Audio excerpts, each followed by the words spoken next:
Assalamualaikum warahmatullahi wabarakatuh.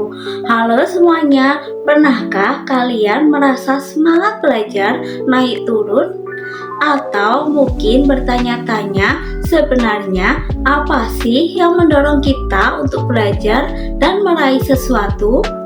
Nah, hari ini kita akan membahas sebuah teori yang sangat menarik dan relevan dengan pertanyaan tersebut, yaitu teori hierarki kebutuhan Abraham Maslow.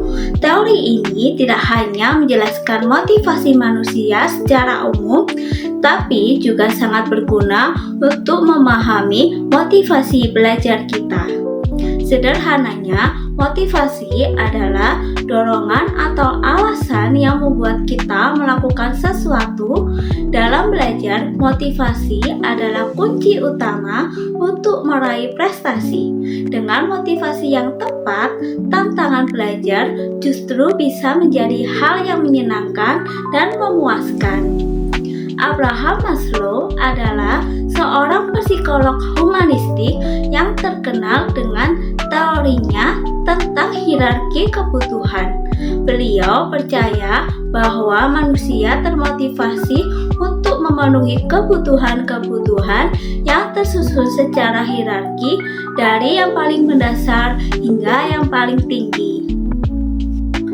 Mari kita bahas satu persatu tingkatan kebutuhan dalam piramida Maslow. Tingkat pertama, kebutuhan fisiologis. Ini adalah kebutuhan paling dasar yang harus terpenuhi agar kita bisa bertahan hidup, seperti makan, minum, tidur, bernapas, dan pakaian.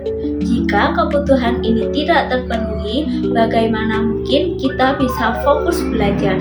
Tentu saja akan sulit. Bayangkan jika perut kita kelaparan atau kita mengantuk berat, pasti konsentrasi belajar akan terganggu. Selanjutnya, tingkat kedua, kebutuhan rasa aman. Setelah kebutuhan fisiologis terpenuhi, kita akan mencari rasa aman dan perlindungan. Ini meliputi keamanan fisik, keamanan finansial, stabilitas, dan keteraturan. Dalam konteks belajar, rasa aman bisa berarti lingkungan belajar yang kondusif, bebas dari bullying, dan adanya dukungan dari orang tua serta guru. Merasa aman di lingkungan belajar akan membuat kita lebih berani untuk bertanya, berpendapat, dan bereksplorasi tanpa rasa takut. Kemudian tingkat ketiga, kebutuhan sosial. Manusia adalah makhluk sosial.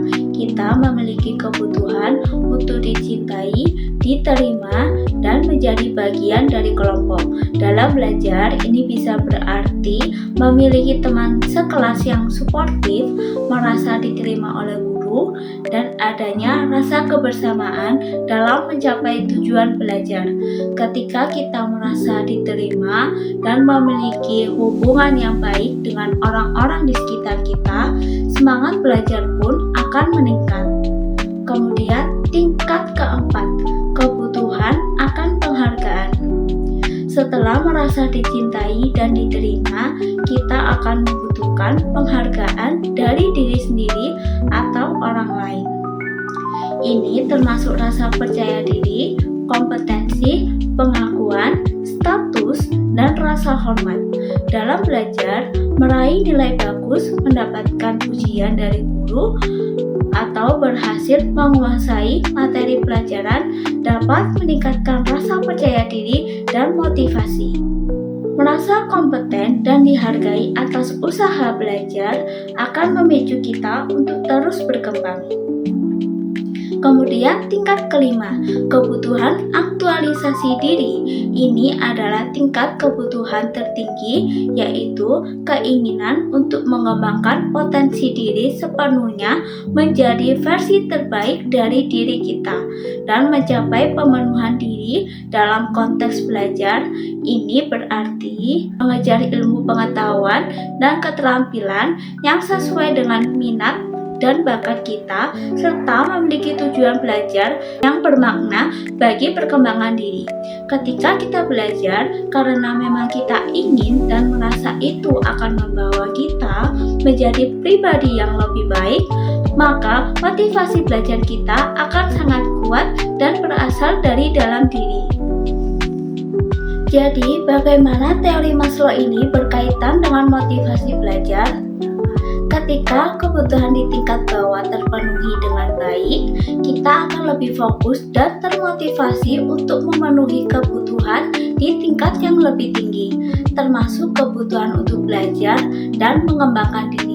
Misalnya, jika kita tidak cukup tidur atau merasa tidak aman di sekolah, akan sulit bagi kita untuk berkonsentrasi pada pelajaran. Namun, jika kebutuhan dasar kita terpenuhi, kita akan lebih termotivasi untuk berinteraksi dengan teman, meraih prestasi, dan mengembangkan minat kita. Ada beberapa tips motivasi belajar berdasarkan teori Maslow. Mari kita lihat.